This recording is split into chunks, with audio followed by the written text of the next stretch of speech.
আসসালামু আলাইকুম বিউটিফুল জনগণ, আশা করি আল্লাহর রহমতে সকলে ভালো আছেন। তো আজকের রেসিপিতে নিয়ে এসেছি নতুন আলু টমেটো দিয়ে ট্যাংরা মাছের ঝোল। তো আমি সেজন্য আগে নতুন আলুগুলো ভালোভাবে তেলে ফ্রাই করে নিব।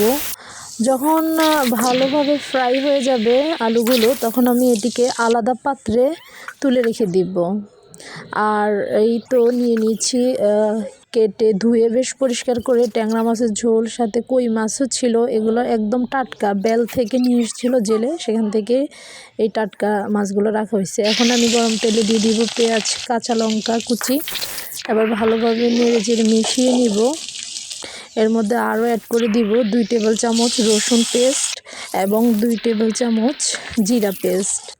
আর সাথে দিয়ে দিব 3 স্পুন পরিমাণ হলুদ আর 3 স্পুন পরিমাণ মরিচ গুঁড়া।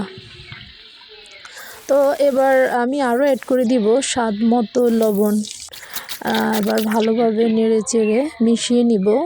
মিশিয়ে নেওয়ার পর আমি মশলাগুলো কষানোর জন্য পরিমাণ মতো পানি অ্যাড করে দিব। মশলাগুলো যখন ভালোভাবে কষে আসবে, তখন আমি আগে থেকে কেটে রাখা, ধুয়ে পরিষ্কার করে রাখা ট্যাংরা মাছগুলো দিয়ে দিব। আর ভালোভাবে নেড়ে চেড়ে মিক্স করে নিব।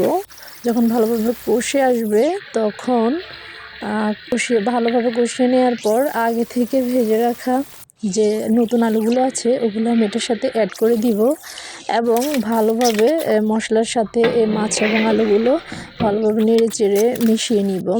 আর আগে থেকে কেটে রাখা 2টা টমেটো দিয়ে দিব এখানে। টমেটো ফ্লেভারটা একটু ভালো আসবে, টেস্টটা ভালো লাগবে খেতে বেশ। তো আমি সবগুলো একসাথে মিশিয়ে নিব।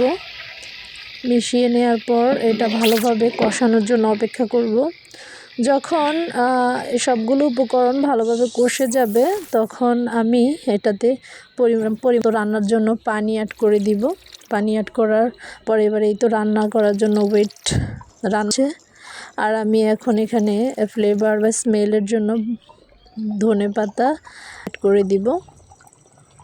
ধনেপাতা অ্যাড করার পর এই তো হয়ে গেল আমার নতুন আলু এবং টমেটো দিয়ে ট্যাংরা মাছের ঝোল। আপনারাও এভাবে ট্রাই করতে পারেন, খেতে সুস্বাদু হয়েছে, বেশ মজাদার। তো আমার এই রেসিপি দেখার জন্য সকলকেই ধন্যবাদ। ভালো থাকবেন, সুস্থ থাকবেন এবং আগামীতে নতুন একটি রেসিপি নিয়ে আপনাদের সামনে হাজির হব। আল্লাহ হাফেজ।